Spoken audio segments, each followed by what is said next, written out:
नमस्कार। DCP news Uttarakhand में आप सभी का अपना स्वागत। मैं आपके साथ दीवार नौटियाल और डीसीपी न्यूज के मंच पर आज एक ऐसी शख्सियत मौजूद है जिनसे हम चर्चा करेंगे अभी तक का जो उनका सफर रहा है, चाहे सैन्य पृष्ठभूमि से देखा जाए या फिर चाहे एक विशेष समुदाय पर उनके शोध की बात करें, तो कई सारी उपलब्धियां उनके नाम सैन्य पृष्ठभूमि से भी रही है।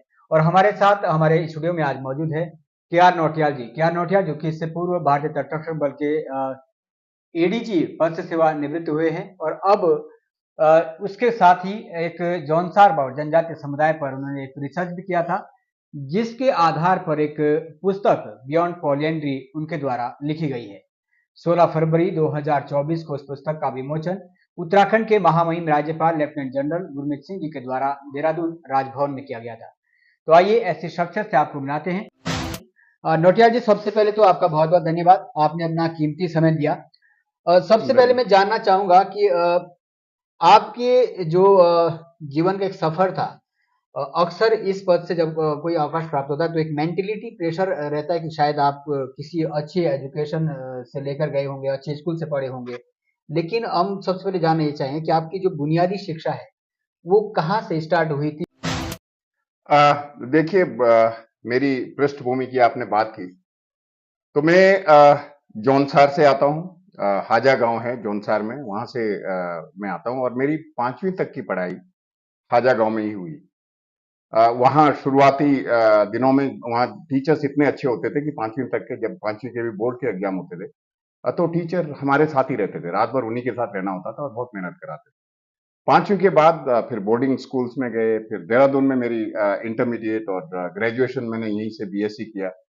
तो 23 साल की उम्र में जब मैं एमएससी फर्स्ट ईयर में था, तब मेरा सिलेक्शन कोस्ट गार्ड में हो गया था, असिस्टेंट कमांडेंट। और उसके बाद में 37 साल उसमें सर्विस की है कोस्ट गार्ड में। आपने सैन्य पृष्ठभूमि से लगभग 37-38 साल का जीवन बिताया है। उसके बाद हम देखते हैं कि अक्सर लोगों को डॉक्टरेट की उपाधि का एक शौक होता है। अगर आपने सिर्फ पीएचडी जो है डॉक्टरेट की उपाधि के लिए करनी थी, तो आपके पास अपनी फील्ड थी, सैन्य पृष्ठभूमि से आप कर सकते, जिसमें शायद ज्यादा मेहनत की आवश्यकता नहीं थी। आपने उससे हटकर अपने समाज पर ही जिस पर आपने शोध किया, शोध का विषय वही क्यों चुना है। दीवान जी, बिल्कुल सही बताया आपने। अगर मुझे पीएचडी का ही शौक होता, डॉक्टरेट लिखने का नाम होता अपने नाम के आगे, तो शायद 10 साल पहले मुझे पीएचडी डिफेंस स्टडीज में मिल जाती। मैं एक्सपर्ट हूँ एक डिफेंस एंड स्ट्रेटेजिक स्टडीज का। अमेरिका में जो है यूएस नेवल वॉर कॉलेज से मुझे स्नातक मिला है डिफेंस एंड स्ट्रेटेजिक स्टडीज में, और उसमें पीएचडी लेने में मेरे को बिल्कुल भी टाइम नहीं लगता और बहुत आसानी से मिल जाती है। ये पीएचडी मैंने इसलिए की कि हमारे जो एरिया के बारे में बहुत कुछ लिखा है लोगों ने, और अंग्रेजी में लिखा है। बाहर के विद्वान भी है, हमारे देश के भी जो अंग्रेजी वाले विद्वान है उन्होंने लिखा है। वो सारे के सारे मानव वैज्ञानिक थे, एंथ्रोपोलॉजिस्ट। तो जब मैंने देखा कि सब सही नहीं है, तो मैंने अपने एक्सपर्ट से बात की, तो उन्होंने, जो एंथ्रोपोलॉजिस्ट थे, उन्होंने ये बोला कि अगर इनके ऊपर कोई टीका टिप्पणी टिप्पणी तुम करना चाहते हो, तो तुम्हें पहले खुद एंथ्रोपोलॉजिस्ट या मानव वैज्ञानिक बनना पड़ेगा, तभी तुम कर सकते हो। और वो एक जिद थी कि मैं किस तरह की बुक लिखूं ताकि मैं अपने एरिया को, अपने समाज को, अपने कल्चर को जिस तरह का है उस तरह से, और उनकी नजरों से वो अपने समाज को कैसे देखते हैं उस तरह से दुनिया के सामने उजागर कर सकूं। और ये पीएचडी इसलिए की है, और अपने समाज को और थोड़ा अच्छी तरह से समझने के बाद मैंने ये पीएचडी की, थीसिस लिखा, अपना ग्रंथ लिखा, शोध ग्रंथ, और शोध ग्रंथ के बाद ये पुस्तक लिखी। जो पुस्तक आपने लिखी, कई सारे लोग हैं जो जौनसार बौद्ध समुदाय के हैं, जो अंग्रेजी भाषा में शायद सक्षम नहीं है, लेकिन उनकी एक रुचि है उसको पढ़ने की, आपके द्वारा जो एक शोध किया गया था उसको जानने की। क्या उस पुस्तक के माध्यम से, जैसा आपने हाल ही के दौरे में आप जौनसार बौद्ध के गांव में गए थे, वहां से आपने जिक्र किया कि कई सारे सुझाव भी आपके द्वारा दिए गए हैं, किस तरीके के सुझाव आपने महसूस किए उस शोध के दौरान कि क्या वहां पर एक चेंजिंग होना चाहिए, ताकि जो सिचुएशन आज उत्तराखंड के पहाड़ी क्षेत्र की है उस सिचुएशन से हम बाहर निकाल सके, और कहीं ना कहीं जो मोस्टली वहां से पलायन की जो स्थिति बनी हुई है उसको हम रिवर्स पलायन में तब्दील कर सकते ये अच्छा क्वेश्चन है आपने जो पूछा है। देखो, मेरी पुस्तक लिखने का ये था कि हमारा जो इतिहास है, अंदाजे से लोग लिख रहे हैं। कोई हमें फॉसिल्स ऑफ महाभारता कोई रिमेन्स ऑफ महाभारत एज, कोई जो मर्जी वो बता रहे थे।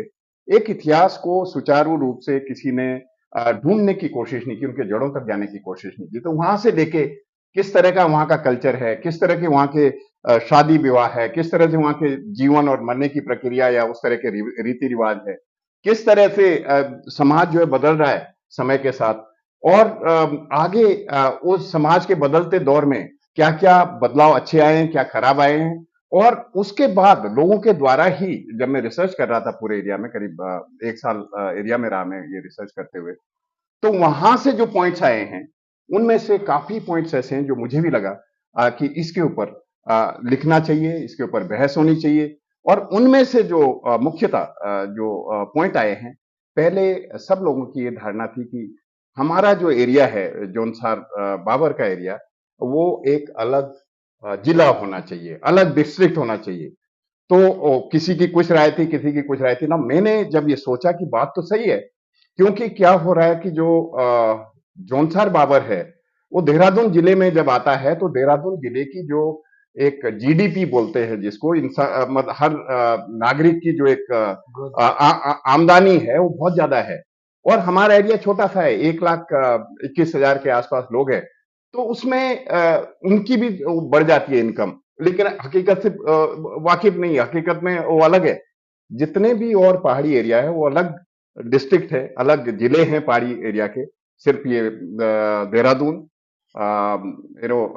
उधम सिंह नगर और हरिद्वार, ये ऐसे हैं जो प्लेन्स में आते हैं। और हमारा जौनसार बाबर जो है प्लेन्स में ही आ गया, देहरादून डिस्ट्रिक्ट में अगर आ गया तो हमारी जो वहां की परेशानियां हैं वो दब जाती है, क्योंकि यहाँ की अच्छाइयां देहरादून में जो है वो अच्छी है।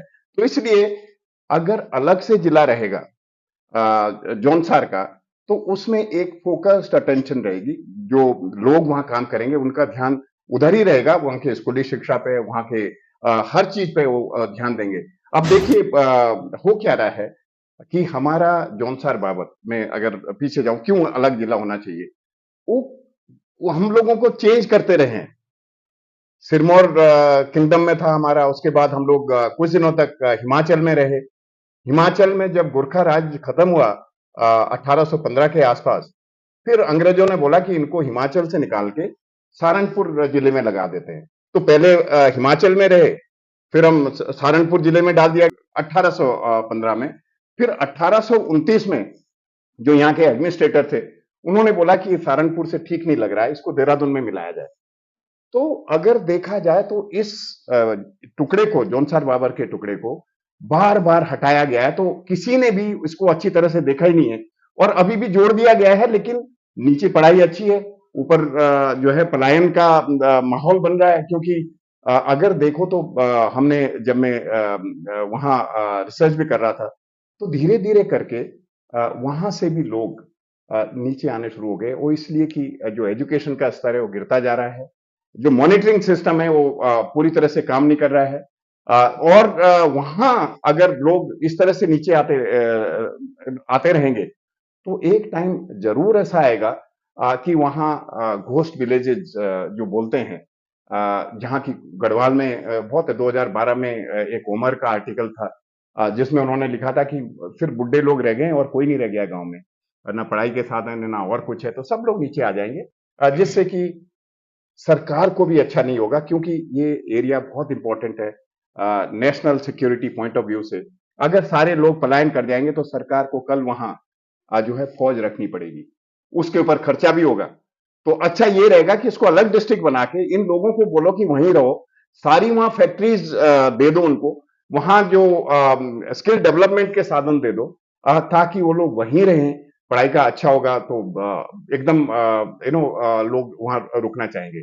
तो एक तो पॉइंट ये था जो डिस्ट्रिक्ट का जो मैंने बताया। दूसरा पॉइंट जो मैंने बोला कि स्किल डेवलपमेंट के लिए एक बहुत बड़ी मुहिम सरकार को चलानी पड़ेगी।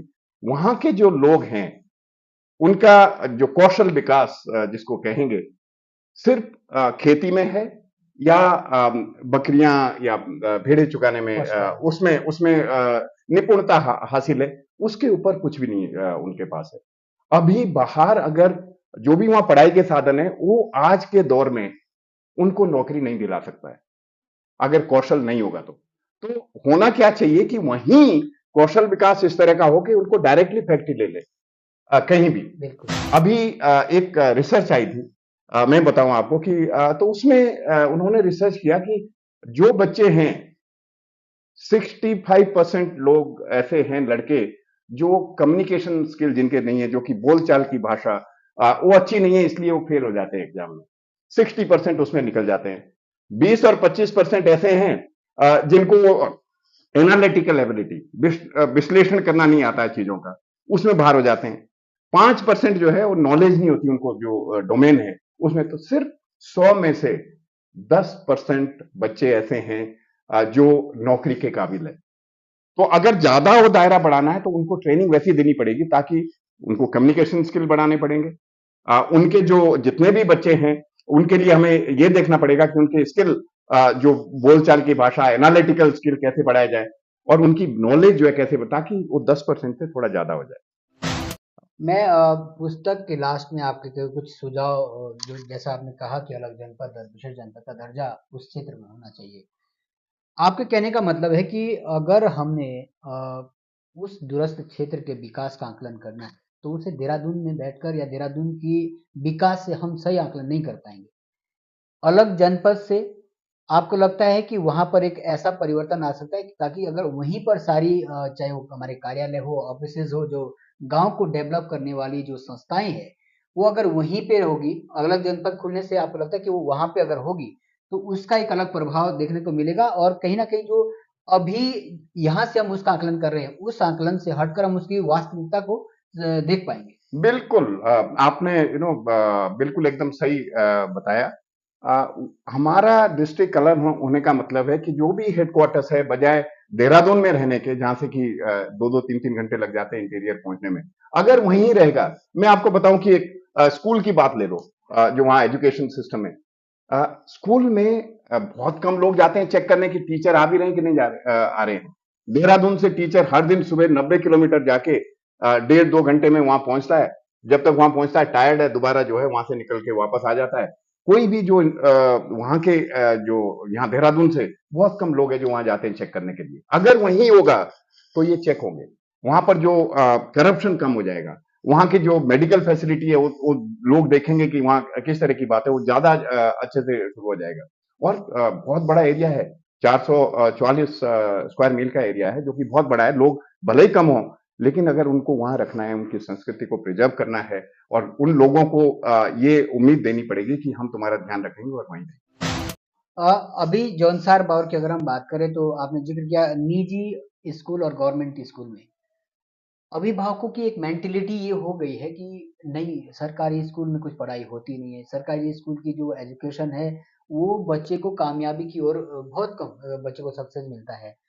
इसके पीछे जबकि अगर हम देखें तो गवर्नमेंट की स्कूल में एक क्वालिफाइड टीचर होता है जो बेहतर कोर्सेज करके आते हैं, बावजूद उसके भी इस तरीके की धारणा अगर बनी हुई है, तो इसको कैसे अलग किया जा सकता है? देखो, सारे टीचर हैं जिनका रिक्रूटमेंट है, ट्रेंड है, लेकिन वहां पर मॉनिटरिंग की कमी है। जब तक एजुकेशन डिपार्टमेंट वहां रेगुलर मॉनिटरिंग नहीं करेगा, वहां की एजुकेशन की हालत सुधर नहीं सकती है। वहां लोग ज्यादातर जो गांव में रह रहे हैं अनपढ़ है। अब वो बच्चे वहां जैसे भी पढ़ा रहे हैं, पास तो सभी हो रहे हैं 7वीं 8वीं तक। तो जब तक पास होते हैं उनको लगता है कि बच्चा ठीक कर रहा है। एक बार अगर बच्चे वहां से नीचे आ जाते हैं, मान लो वहां जैसे आपने बताया प्राइवेट स्कूल में, वहां अच्छा नहीं होगा, क्योंकि प्राइवेट स्कूल में पेरेंट्स भी नहीं है। बच्चे यहाँ आके प्लेन्स में आके, एक तो पैसा पेरेंट्स का जो हार्ड अर्न मनी है वो लग रहा है, दूसरा वो इंडिपेंडेंट रहेंगे यहाँ। और वो उम्र ऐसी है जब टीनेजर्स है करीब, जो आ रहे हैं बच्चे यहाँ, वो इंडिपेंडेंट रहते हैं, और कुछ गलत आदत लगने का भी बड़ा भय रहता है। और जो कि है, कुछ बच्चों में आ गई है वो आदतें। और जब बार बार पेरेंट्स को पता ना हो कि क्या कर रहे हैं बच्चे, सिर्फ पास हो रहे हैं, तो एक सिचुएशन ऐसी आ जाती है कि जहां बच्चा किसी काबिल नहीं रहता है, तो वो समाज के प्रति अपनी एक घृणा निकालने के लिए, अपना रोष निकालने के लिए, वो कुछ इस तरह के काम करना शुरू कर देता है, जैसे ड्रग लेना शुरू कर देगा, या किसी को मारपीट करना शुरू कर देगा। वो समाज के प्रति निकाल रहा है कि मेरे नौकरी भी नहीं लग रही है।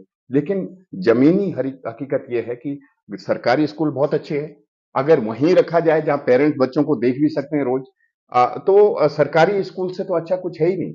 बस ये है कि अच्छे से चलें और टीचर अपनी निर्वाह करें अपनी ड्यूटीज का। जॉनसनबर्ग समुदाय पर जो रिसर्च आपका किया हुआ है, वो एक वहाँ की जो संस्कृति है, समय के साथ परिवर्तित होती रही है। अभी जो एक वहाँ का ट्रेडिशनल कल्चर था, चाहे वो ड्रेसेस थे, चाहे वो नृत्य थे, चाहे वो गायन शैलियाँ थी, वो विलुप्ति की ओर है।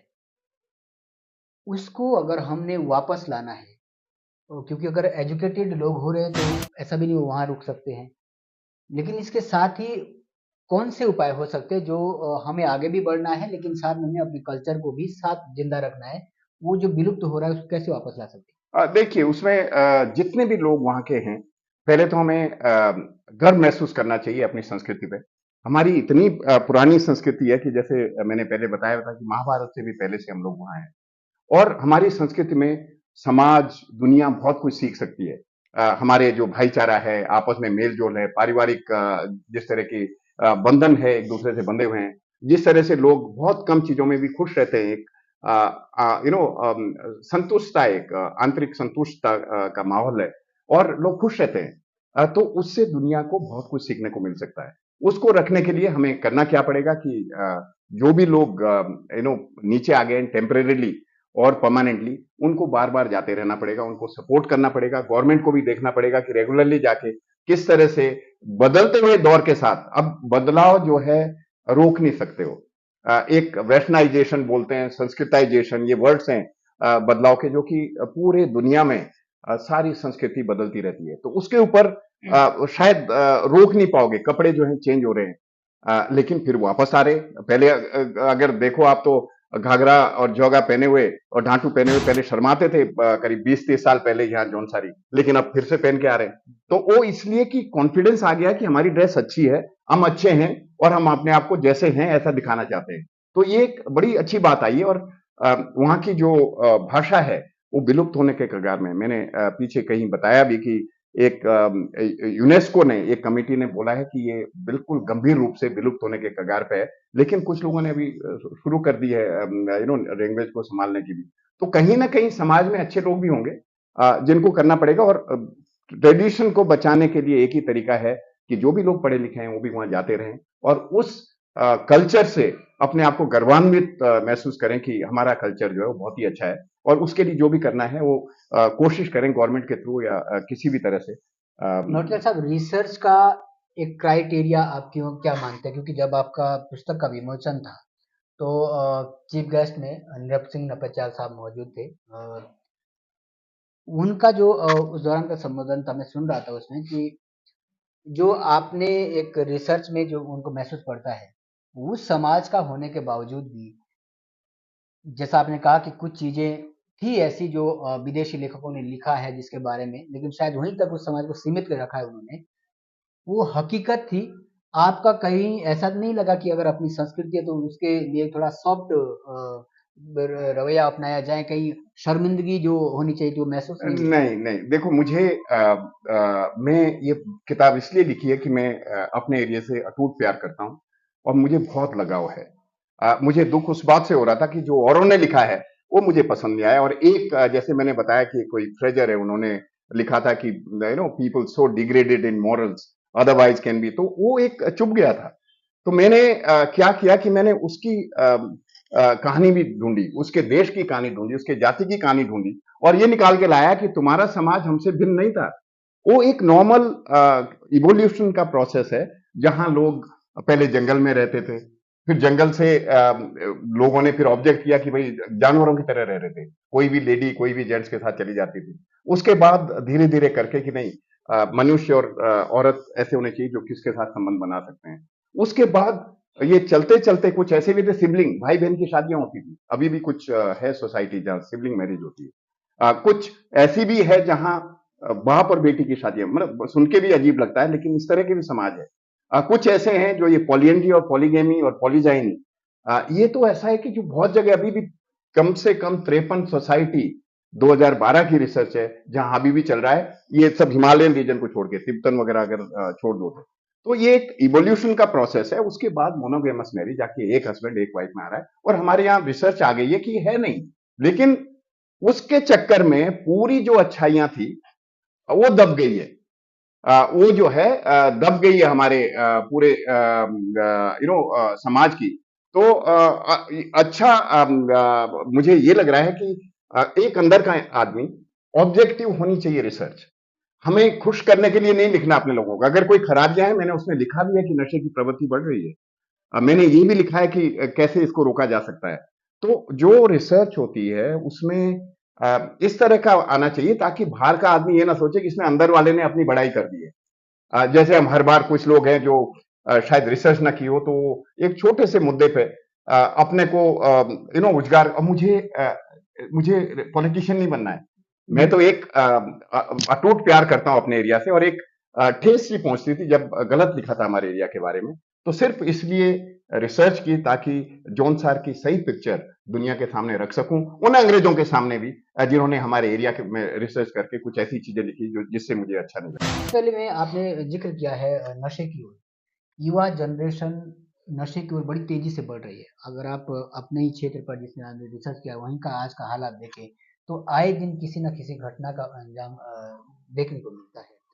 उस नशे से उस युवा को किस तरीके से बाहर निकाला जा सकता है? क्योंकि अगर आप एक जनपद की मांग कर रहे हो, एक लंबा प्रोसेस है, कब होता है पता नहीं, लेकिन इमीडिएटली अगर कुछ प्रोसेस करने हैं उन लोगों को, उन युवाओं को उस नशे से बाहर निकालने के लिए, तो आपके सुझाव में क्या हो सकते ये देखिए, ये मुझे भी बहुत पेनफुल है। एक ममगाई साहब है, उन्होंने रिसर्च की थी पूरे पहाड़ी एरिया में, जिसमें उन्होंने ये पाया कि एक तो जो प्लेन्स है उत्तराखंड के और जो पहाड़ी इलाका है, पढ़े लिखे बराबर होने के बाद भी जो प्लेन्स के लोग हैं उनकी आर्थिक दशा बहुत अच्छी है पहाड़ों के हैं? अपेक्षा। तो जो एक इनइक्वालिटी आ गई है, उसको कहीं ना कहीं भरना पड़ेगा, ताकि जो वहां के युवा है, क्यों करते हैं नशा, हताश हो गया, कोई इस तरह का सदमा हो गया, कोई एक निराशा सामने आ रही है कि और कुछ नहीं है, तो लोग क्या करते हैं कि उसको, एक जो दबी हुई भावना है, एक जो कॉम्प्लेक्स आ जाता है कि सब लोग निकल रहे हैं, हम नहीं निकल रहे हैं, तो इसलिए कहीं ना कहीं वो नशे की तरफ या गलत काम की तरफ बढ़ना शुरू हो जाता है। आजकल उन्होंने ये भी अपनी रिसर्च में लिखा है, जो बहुत ही अच्छी उन्होंने रिसर्च की है पहाड़ी एरिया में, जो अनुसार उसमें कवर नहीं है। ये भी लिखा है जो पढ़े लिखे बच्चे हैं जिनको नौकरी नहीं मिल रही है, वो घर में जाके दिन रात ताश खेलते हैं और रात को ड्रिंक्स भी करते हैं, और वो अगर बर्बाद होंगे तो समाज वहां का उनकी वजह से और बिगड़ेगा। तो अच्छा ये रहेगा कि वहां जो है स्किल डेवलपमेंट के साधन पहाड़ में ही, जौनसार में ही फैक्ट्री खोली जाए, और वहां स्कूल की देखभाल अच्छी हो, और वहां हर चीज मॉनिटरिंग के लिए काउंसलर्स, अगर एक दो बच्चा बिगड़ भी जाता है वहीं घर में काउंसलर हो जो उनको समझा सके और उनको तुरंत वापस लाइन पे ला सके। कई सारे लोगों को हम सोशल मीडिया के दौर में आज देखते हैं कि जौनसार वार्ड के बारे में बात करते हैं, तो मोस्टली हम देखते हैं कालसी का शिलालेख हो गया, गढ़वेराट का जिक्र करते हैं, या फिर महासू का बहुत ऊपर से जिक्र करते हैं।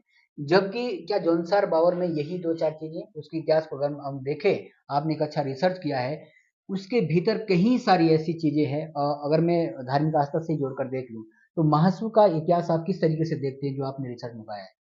देखिए, हमारा कुछ लोग मे बी वो लाइमलाइट में रहने के लिए कुछ ना कुछ बोलते हैं, तो मेरा उसके ऊपर ज्यादा कमेंट नहीं करूंगा, लेकिन इतना जरूर है कि कोई भी कमेंट्स अगर कर रहे हैं तो ये समाज के लिए होना चाहिए, ना कि अपनी इमेज बढ़ाने के लिए समाज में। और सिर्फ बोल के उसको खत्म कर देना उतना काफी नहीं होता। मैं 4 साल क्यों मेहनत करता, लिखना होता तो मुझे भी अच्छे से लिखना आता है, मैं लिख देता कुछ भी।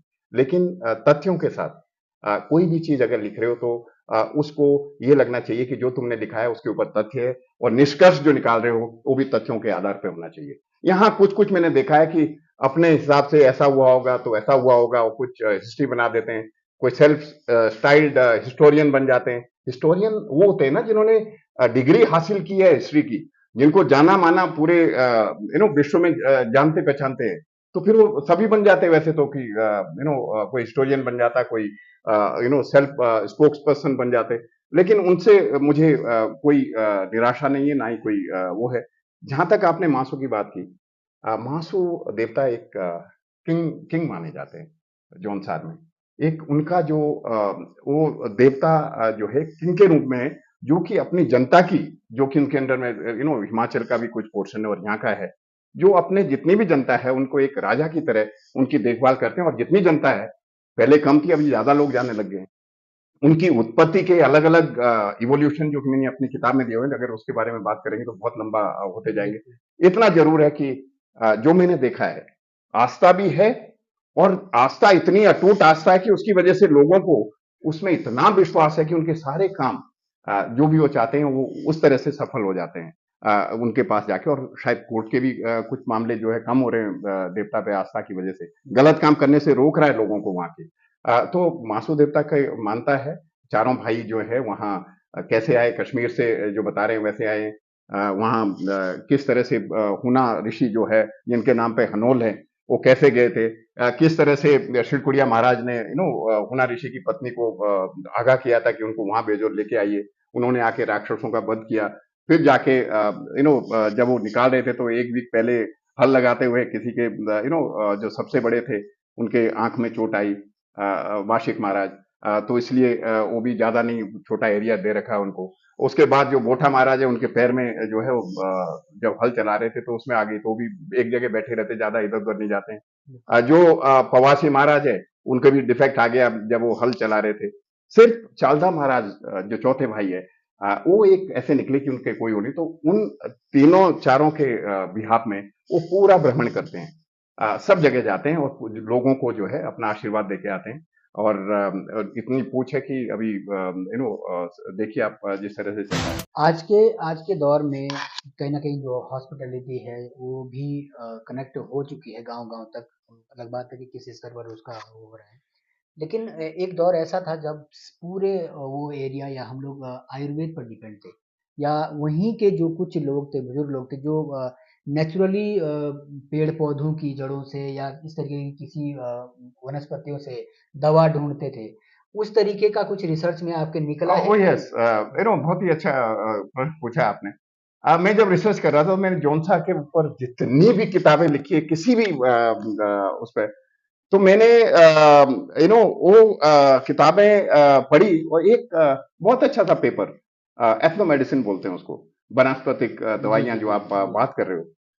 तो जो कि जौनसार के ही हैं, टीएस राणा जी। वो साइंटिस्ट है, कांडा गांव के हैं। तो मैं तो अभी पता लगा मेरे को कि उनका पेपर है वो, कि राणा जी हमारे यहाँ के हैं। तो एक बहुत अच्छा पेपर उन्होंने लिखा है, क्या क्या वहाँ मेडिसिनल पौधे हैं, उसकी क्या लाभ है, जौनसारी नाम क्या है, वो सारा दिया हुआ है। और एक जो और एक डीपी सिंह साहब है, उन्होंने रिसर्च किया है, बोला ये तो खजाना है एक दवाइयों का। तो अगर जौनसार बाबर में कोई फैक्ट्रीज वगैरह लगानी है तो ये भी एक है जो, ये एक बहुत बड़ा खजाना है औषधि का। जो जौनसार बाबर के पेड़ पौधे, जो जड़ी बूटियां जो है वहां पाई जाती है, इसके ऊपर है। और पहले वैद होते थे हर गांव में, वो एक छोटी सी जड़ी बूटी दे देते थे, जुकाम ठीक, कहीं हड्डी भी टूट गई तो लगा के पत्ते लगा के उससे भी ठीक हो जाते थे। अब वो धीरे धीरे विलुप्त होते जा रहा है, और ये रिवाइव हो सकता है। ये हमारे साइंटिस्ट है जिन्होंने ये सजेस्ट किया है कि वहां पर बहुत बड़ा खजाना है एक प्राकृतिक दवाइयों का। बहुत सारी जानकारी आपने दी और मुझे उम्मीद है इससे भी ज़्यादा जानकारी अगर पुस्तक को हम पढ़ेंगे उसमें मिलेगी। लेकिन समस्या यही आ रही है कि मोस्टली आपने बेशक उन विदेशियों को टारगेट करते हुए लिखा था, उनको जानने के लिए लिखा था। लेकिन एक बड़ा समुदाय ऐसा है जो उसको हिंदी में पढ़ना चाह रहा है, जो हिंदी में जो पढ़ सकता है, उनके लिए क्योंकि आपने अभी कहा था शायद किसी चैनल पर कि कोशिश कर रहे हैं आप और खुद ही उसको हिंदी में भी ट्रांसलेट करने की कोशिश कर रहे हैं। कब तक हमारे दर्शकों के लिए ये खुशखबरी मिल सकती है कि वो हिंदी में भी हम अपने समुदाय के बीच में आ पाएँ? ये बहुत अच्छा क्वेश्चन पूछा आपने। मेरे से भी ये बात बार बार लोग पूछ रहे हैं। मैंने सोचा पहले इसको ट्रांसलेशन कराता हूँ। दिल्ली भेजा तो उनके जो जौनसारी वर्ड कुछ लिखे हुए हैं तो नहीं हो पाया। तो मैंने कुछ दिनों देख के फिर अब मैंने सोचा मैं खुद ही करता हूँ। तो मैंने धीरे से एक अपना लिखना शुरू कर दिया है। शायद 3-4 महीने में ये बुक आ जाएगी। और जो इंग्लिश में लिखी इसलिए लिखी कि ज्यादा जो पढ़ने वाले थे, जिन्होंने पहले वाली बुक लिखी है वो सारे अंग्रेजी में लिखी है, तो उन लोगों तक चली जाए, विदेश में भी और जगह भी। और जो 3-4 स्टेट जहाँ हिंदी वाले हैं उनके लिए शायद 2-3 महीने में मैं कोशिश करूंगा कि बुक हिंदी वाली वर्जन आ जाए। और वहां के लिए और भी सुझाव है, वो बुक में देखेंगे आप लोग। तो शायद अच्छा लगेगा, सब डिस्कस करें जौन सारी लोग। और मुझे तो अच्छा लगेगा कि जितने भी हमारे बहुत अच्छे बच्चे हैं, यंग बच्चे और रिसर्च कर रहे हैं, टूरिज्म पे रिसर्च एक दो ने की है। हमें जरूरत है एग्रीकल्चर में रिसर्च करने की। जो वहाँ के एबोरिकल्चर है उसमें करने की जरूरत है, वहाँ की माली प्रथा उस पर करने की रिसर्च की जरूरत है। वहाँ का जो मशान जगाने की प्रथा यूएस में तो अभी आ रहा है, हमारे तो सेंचुरीज से वहां था, उसके ऊपर रिसर्च करने की जरूरत है। इतने सारे इश्यूज है वहाँ के मेडिकल फैसिलिटी कैसे सुधार सकते हैं उसके ऊपर रिसर्च करने की जरूरत है। वहाँ के मैंने कितने सारे एरिया दे रखे हैं, और यंग बच्चे, मुझे तो मोटिवेशन उन्हीं से मिलता है, बहुत अच्छे बच्चे हैं हमारे यहाँ के। तो अगर थोड़े इस तरफ भी ध्यान दें, दो चार बच्चे आके, तो चीजें अच्छी हो सकती है। क्यों रिसर्च में हर चीज का तुम्हें निष्कर्ष निकालना पड़ता है तथ्यों के आधार पर। ये नहीं कि अपना कुछ भी लिख दो, और तो वो अगर तथ्यों के आधार पर होगा तो उस पर निर्णय लेना आसान हो जाता है। तो मैं सोचता हूँ कि आगे जो बच्चे हैं और भी अच्छा करेंगे, और जौनसार बाबर बहुत अच्छी तरक्की करेगा। जौनसार बाबर में हमें ध्यान रखना है कि वहाँ करप्शन ना आ पाए। जौनसार बाबर में ध्यान रखना, नशा जो है वो मिटा दिया जाए। जौनसार बाबर में ये ध्यान रखना पड़ेगा कि हमारी जो एक ईमानदारी की इमेज थी, हमारी जो कर्मठ और बहुत मेहनत करने की इमेज थी, वो बरकरार रहे, और हम वैसे ही सिंपल बने रहें जैसे हैं, उसी में हमारा भला है। Thank you so much. बहुत सारी जानकारी डॉक्टर नौटियाल ने हमें दी, और कहीं ना कहीं एक जो तमाम तारे सारे के स्कोप उन्होंने गिनाए हैं जो युवाओं के लिए सोच के विषय में आगे काम करने के लिए हो सकते हैं। एक बड़ा अनुभव है, और इस पुस्तक के माध्यम से भी एक आश्वासन है कि जल्द ही शायद हिंदी में भी मिलेगी, जिसके माध्यम से जो लोग अंग्रेजी में पढ़ने में सक्षम नहीं है वो लोग भी बहुत अच्छी जानकारी समाज के बारे में ले पाएंगे। डॉक्टर साहब, क्योंकि ये शिकायत रहती है समुदाय के लोगों के द्वारा कि ऊंचे पद पे गए हुए व्यक्ति सुझाव तो देते हैं, लेकिन मोस्टली रिटायरमेंट होने के बाद वो कहीं ना कहीं एक गुमनाम से हो जाते हैं, जबकि जिनके पास आइडियाज है, आप जैसे लोग हैं, बहुत सारे और लोग उस समाज में होंगे। क्या उन लोगों को आगे आकर कुछ अच्छे सुझाव, एक अच्छा प्लेटफॉर्म देने की आवश्यकता है, और उस जगह के जो स्कूल है खास तौर पे वहां पर उनको गाइडेंस करने की आवश्यकता है। बहुत अच्छा क्वेश्चन है। एक्चुअली मेरी किताब में ये भी एक सजेशन है, नॉन रेजिडेंट जोनसारीज। मैंने उनको नाम दिया है नॉन रेजिडेंट, जो कि जोनसारी हैं, वहां रह नहीं रहे, जो रिटायर होके विकास नगर, देहरादून या आसपास सेटल हो रहे हैं, उनका यूज नहीं हो पा रहा है सोसाइटी में।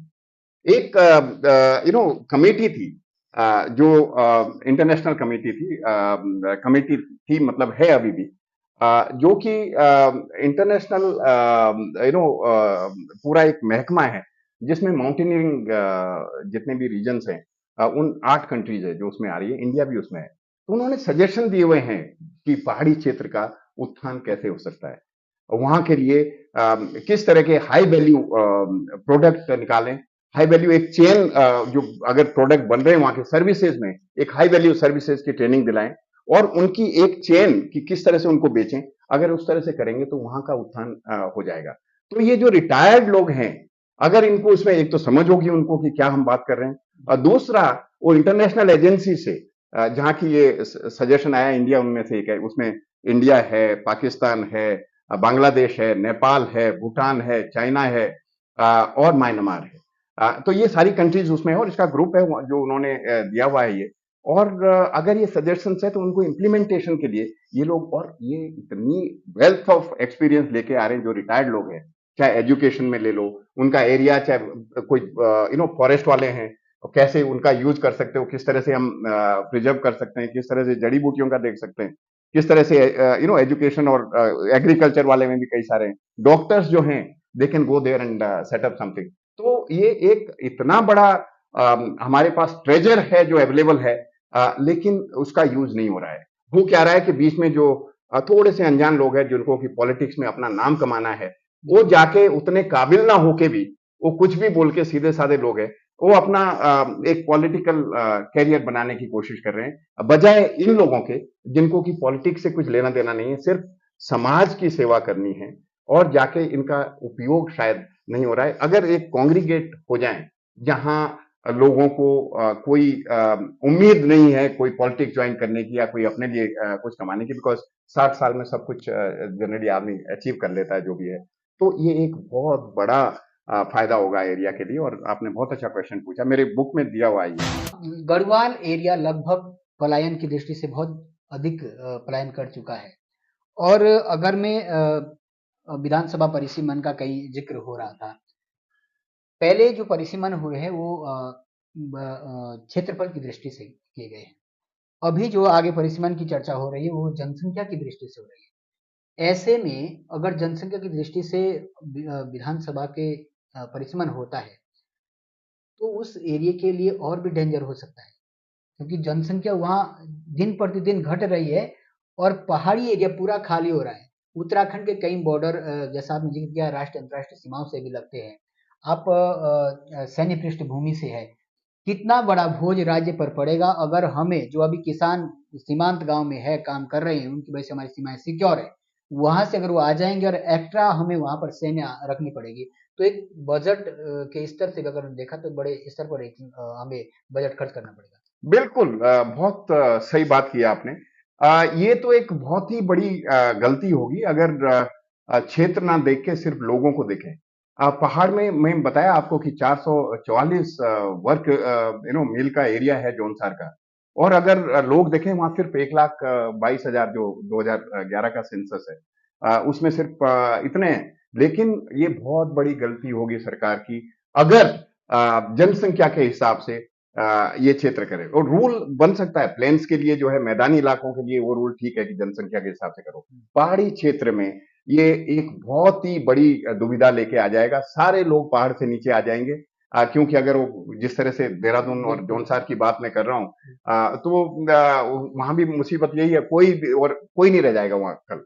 वहां जो है तो ये तो एक बहुत ही बड़ी वो है। और जैसे बताया अगर फौज रखनी पड़ेगी तो एक्सचेकर को गवर्नमेंट का ही लॉस है उसमें। ये तो चीज कहीं ना आपको अंदर से संतुष्टि महसूस करवाती है कि अभी भी गढ़वाल की अपेक्षा जौनसार से पलायन बहुत कम मात्रा में हुआ है और उस पर अगर काम करें तो बिल्कुल हमारा कल्चर खेती बाड़ी अभी भी बनी हुई है। लेकिन मेरे रिसर्च में निकल के आया कि दो जो मेरे सेंटर थे, एक जगह से 80% लोग जो है टेम्परेरीली या परमानेंटली नीचे आ चुके हैं, दूसरी जगह से 60%। तो अगर गढ़वाल में तो ये हो गया कि घोस्ट विलेज की मैंने बात की थी, जो कि भूत गांव हो गए जहां है ही नहीं कोई भी। लेकिन हमारे यहाँ अगर 60% मतलब 40% है, तो अभी टाइम है कि वहां थोड़ी नई खेती के तरीके, वहां बागवानी के तरीके, वहां स्कूल अच्छे दे दें, वहां मेडिकल फैसिलिटी अच्छी दे दें, ताकि लोग रुके रहें। कल्चर भी बना रहेगा और लोग वहां रुके रहेंगे, national security point of view से भी अच्छा रहेगा, और सारी चीजें ठीक होती जाएगी। और ये बहुत बड़ी गलती होगी किसी भी गवर्नमेंट की अगर पहाड़ी एरिया को उन्होंने जनसंख्या के हिसाब से विधानसभा की सीट में बदला। तो ये एक बहुत ही बड़ी गलती होगी, जिससे कॉन्सिक्वेंसेज नेशनल सिक्योरिटी पे होंगे। सारे टेररिस्ट बस जाएंगे वहां अगर ये सब नीचे आएंगे। वो एरिया गार्ड नहीं हो सकता है। जो अभी हमारे देशभक्त और राष्ट्रभक्त जो अभी सारे के सारे वहां जो है जोनसार बाबर में या गढ़वाल और कुमाऊं के क्षेत्र में, अगर वो नीचे आ गए तो वहां फौज बहुत मुश्किल हो जाएगा। और वहां कोई बाहर वाले जो कि हमारे देश को अच्छा नहीं मानते हैं, वो बच जाएंगे, और हमारे लिए एक सुरक्षा का बहुत बड़ा खतरा हो जाएगा। आपने जिक्र किया कि दो दो जगह आपने जो रिसर्च का सेंटर चुने थे वहां पे जो पलायन का जो आंकड़ा आपने दिखाया है, क्या उसके पीछे आधार एजुकेशन था कहीं? यस, ये जो एक जिसमें से 80% जहां मैं बोल रहा हूँ उस गांव से पढ़े लिखे ज्यादा है। तो जैसे जैसे पढ़े लिखे ज्यादा होते जा रहे हैं और नीचे आ रहे हैं वो वहां। और दूसरा ये भी हो रहा है कि जो बच्चे पढ़े लिखे हैं यहाँ अगर पढ़े लिखे नौकरी भी नहीं मिली है, जैसे वो ममगाई साहब की रिसर्च में ये निकला है कि उनको शर्म आ रही है खेती करने में। कुछ बच्चे हैं, सबको नहीं शायद हो रही है, लेकिन वो वहां नहीं करना चाहते हैं, उसमें शर्म सी आ रही है और काम के लायक है नहीं। तो एज ए रिजल्ट फ्रस्ट्रेशन बढ़ रही है। तो लोग कुछ भी करके नीचे चाहे मैनुअल वर्क करें 8,000 9,000 का, लेकिन वहां गांव में नहीं रुकना चाह रहे हैं। तो 80% जहां ज्यादा पढ़े वहां से ज्यादा निकल रहे हैं, जहां कम पढ़े लिखे हैं वहां से थोड़े कम लोग बाहर आ रहे thank you so much sir, बहुत बहुत धन्यवाद आपके हैं। इस धन्यवाद। सारी जानकारी के लिए। तो ये आप सुन रहे थे डॉक्टर कृपा आर नौटियाल की रिसर्च पर की गई जो एक महत्वपूर्ण रिसर्च है और उसके बाद जो एक पुस्तक के रूप में इन्होंने समाज के बीच में रखा है, एक बेहतरीन जानकारी हो सकती है। उम्मीद करेंगे कि आप सब लोग अगर आपने नहीं भी पढ़ी होगी तो उसको पढ़ेंगे और जल्द ही उसका हिंदी संस्करण भी शायद हम सबके बीच में आएगा तो उससे भी बेहतर जानकारी मिल पाएगी। आशा करते हैं कि कई सारे पॉइंट ऐसे हैं जिस पर हमारी सरकारों को भी सोचने की आवश्यकता है और वहां के जनप्रतिनिधियों की भी सोचने की आवश्यकता है। और सबसे बड़ी बात है, अगर हम खुद आवाज नहीं उठाएंगे, वहां के लोकल लोग आवाज नहीं उठाएंगे, तो शायद कहते हैं ना कि जब तक बच्चा रोता नहीं है माँ भी दूध नहीं पिलाती। तो सबसे पहले हमें खुद आवाज उठानी पड़ेगी, तो सभी लोग उस पर काम कर सकते हैं। फिलहाल आज की चर्चा में इतना ही, आगे फिर लौटेंगे किसी खास खबर के साथ, तब तक के लिए हमें दीजिएगा इजाजत। बहुत बहुत धन्यवाद।